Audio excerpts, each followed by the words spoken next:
Bien, lo sumamos al diputado nacional Leopoldo Moró. ¿Cómo estás, Leopoldo? Hola, ¿qué tal? Impactante escucharlo a Lula, verlo, a un estadista, cómo se ha plantado.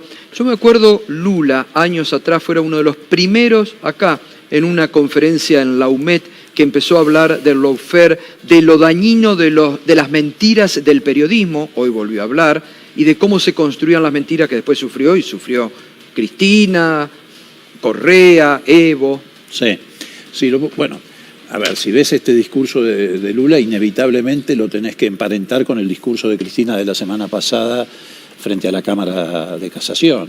Es decir, tiene la misma estructura. ¿Y cuál es esa estructura?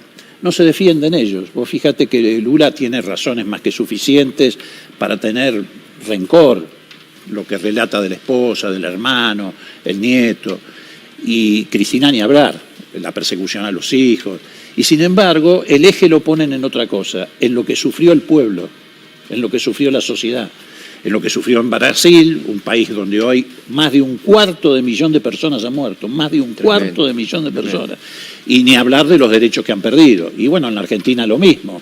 En la Argentina Cristina hacía referencia a que la persecución dio como resultado el endeudamiento externo, el saqueo a través de tarifas dolarizadas, bueno, el espionaje ilegal indiscriminado en la Argentina. Lo doloroso de todo esto, por un lado tenés, bueno, la satisfacción de que se empieza a hacer justicia, de que se va descubriendo y corriendo el velo sobre cómo funcionó el lawfare, que traducido al castellano es la persecución judicial contra la política y la democracia, pero lo doloroso de todo eso es el tiempo que se perdió, claro, que perdieron los pueblos, el retroceso que han vivido. Sí, porque si no hubiera sido por el lawfare y la persecución a Lula, hoy Lula era el presidente de Brasil. Pero seguramente, y otra hubiera sido la historia. Y Macri no hubiera sido presidente. Exacto. En la Argentina.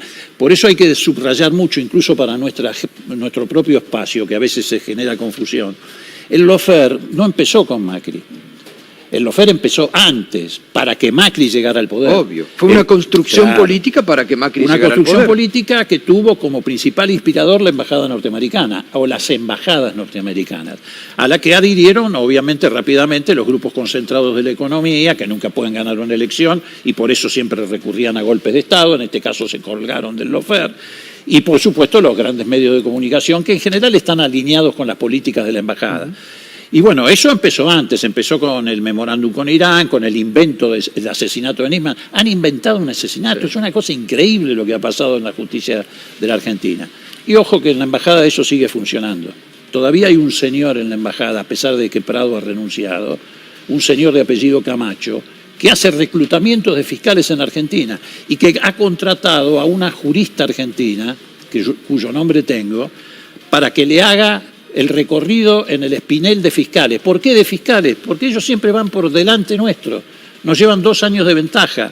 Ya no están seduciendo jueces como seducían a Moro, a Bonadío, porque vamos al sistema acusatorio.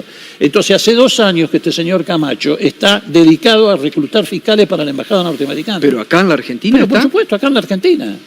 Entonces digo, hay que tener esto en claro, porque muchas veces algunos se confunden, reitero, de nuestro propio espacio, dicen, no, Macri, sí, Macri lo que hizo fue estatizar el lawfare, pasó a ser política de Estado, antes no era política de Estado.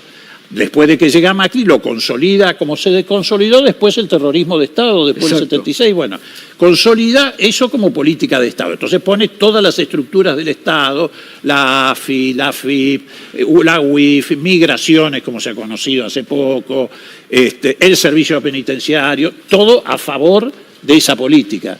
Entonces digo, es muy importante tener en claro esto. Por un lado, que la sociedad tenga en claro que lo afecta a ellos, no le afecta a 5, 6 o 10 dirigentes políticos, afecta al conjunto de la sociedad. Y por el otro lado hay que tener en claro que todavía sigue funcionando. Claro. Y que por eso es imprescindible desarmarlo, porque la democracia está muy condicionada en toda América Latina con esto. Ahora, Leopoldo, fíjate en el caso de Ecuador, sí. Pasó desapercibido, Pedro lo debe saber. Lenín Moreno quería privatizar el Banco Central de Ecuador, privatizar el Banco Central. Una locura. Bueno, una locura. Ahora digo, finalmente se cae porque Moro puede ir a la cárcel.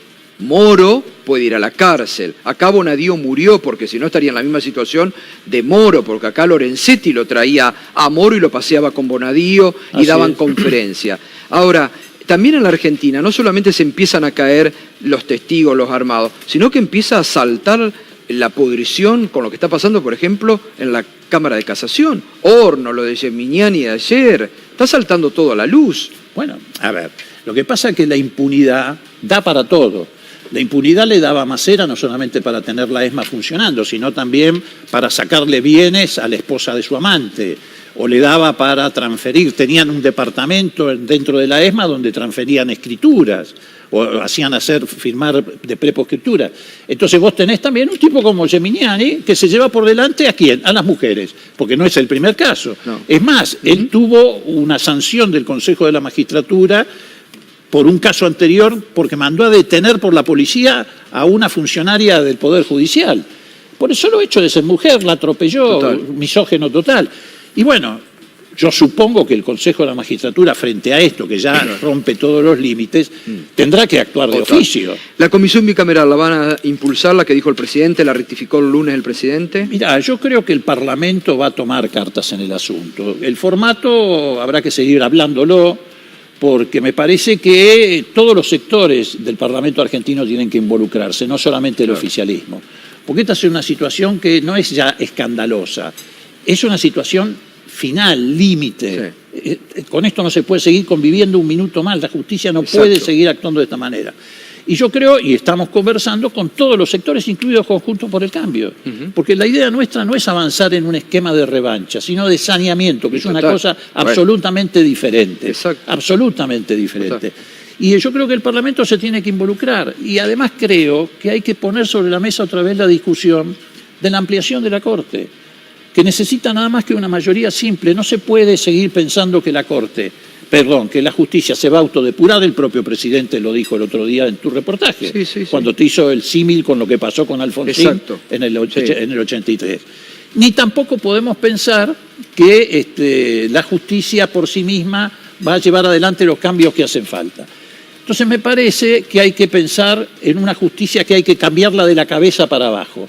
¿Y eso qué significa? Cambiar la Corte. Bien. ¿Y qué hay que hacer? Ampliar la Corte. Se hace falta mayoría simple.